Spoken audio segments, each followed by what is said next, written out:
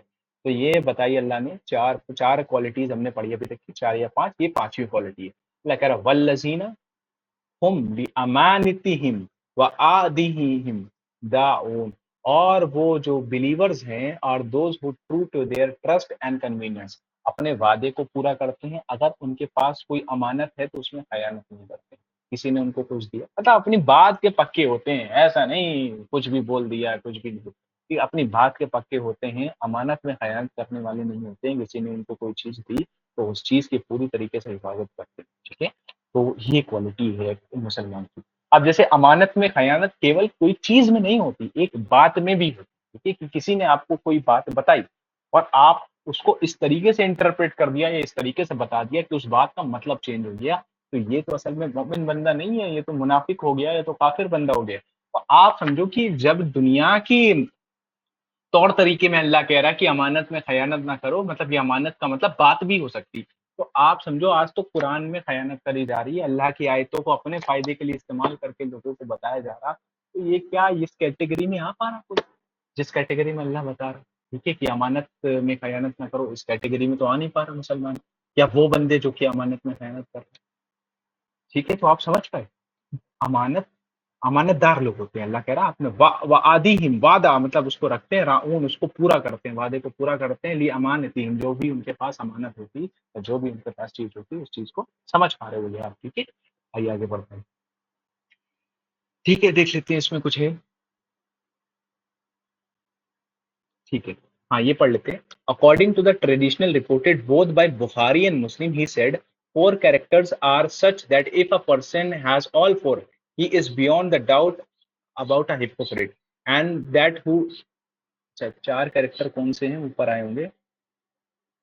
हाँ जी हाँ जी, ठीक है, ये कैरेक्टर पढ़ लेते हैं। रसूलुल्लाह ने बताया जिसके अंदर ये चार कैरेक्टर पाए जाते तो वो तो मुनाफिक नहीं हो सकता। वो चार कैरेक्टर क्या हैं, पढ़ लेते हैं। The believers fulfil the terms of the trust which are place in the charge, in their charge, की मतलब जो ईमान वाले होते हैं, जो उनके अमानत अगर उनको दी जाती तो उसकी पूरी तरीके से हिफाजत करते, उसमें कोई खयानत नहीं करते। In this connection it should be noted that the Arabic word Amanat is very comprehensive and includes all those trusts which are placed in the charge by Allah और societal individual। वही हम आपको बता रहे थे, अमानत का मतलब केवल पैसा ये सब नहीं होता, अमानत का मतलब हर चीज वो हो गया, बात हो गई, किसी का कोई राज हो गया, कुछ भी हो गया, वो अल्लाह ने आपको अगर वो अगर किसी के पास, आपके पास किसी का अमानत के तौर पे है तो उसके आप इंचार्ज हो। लाइकवाइज अहद include all those compact pledges and promises which are made between Allah and man.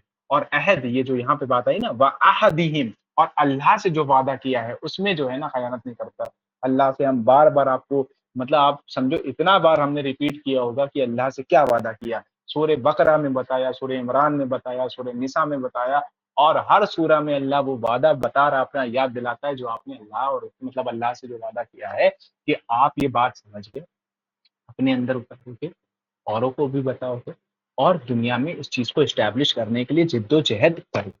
अगर तो आप ये कर रहे तो फिर तो आप अल्लाह के वादे पे हो, नहीं कर रहे तो आई एम सॉरी, आप इस रेस में नहीं हो। ठीक है, तो अल्लाह कह रहा मोमिन तो नहीं हूं अगर अल्लाह से वादा खिलाफी कर रहे, एंड मैन एंड मैन, और मतलब जो एक अल्लाह और बंदे का वादा होता है, और दो आदमियों के मतलब इंसान और इंसान के बीच का वादा होता है। ठीक है, the prophet himself used to impress the importance of fulfilment of pledges in his addresses, और रसूलुल्लाह खुद भी बताते रहते थे कि ये कितनी इंपॉर्टेंट चीज है। The one who does not fulfil the term of his trust has no faith, अगर कोई वादा खिलाफी कर रहा है तो अल्लाह के रसूल कह रहे कि उसके अंदर ईमान नहीं है। And the one who does not keep promises and pledges has no Islam. और अगर कोई मतलब क्या है कि अगर कोई जो है ना कि ये वादे नहीं रख रहा तो फिर वो इस्लाम में नहीं है। ठीक है, ईमान नहीं, एक तो आ गया ना कि फुलफिल जो टर्म नहीं कर रहा तो उसके अंदर ईमान नहीं है। और मतलब अगर वादा खिलाफी कर रहा तो उसके अंदर क्या है, इस्लाम ही नहीं है, इस्लाम से बाहर है, वो काफिर है, इस्लाम नहीं है। ठीक है। अच्छा, वो जो चार बातें हैं वो यहाँ पे नहीं आई, हम एंड में आपको बता देंगे। ठीक है, जो चार बातें एंड में हम आपको। ठीक है, आइए आगे पढ़ते हैं।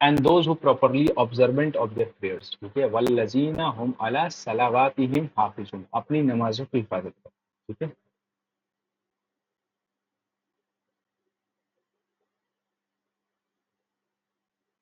हाँ ठीक है, एक तो आया था ऊपर, जो आया था ना, एक आया था नमाज में खुशू इख्तियार करना, और फिर दूसरा यहाँ पे आ रहा कि अपनी नमाजों की हिफाजत करते हैं। मतलब हिफाजत करना कैसे, उसके जो जितने भी अरकान है कि बिना वजू के नहीं पढ़ते और सही टाइम पे पढ़ते हैं।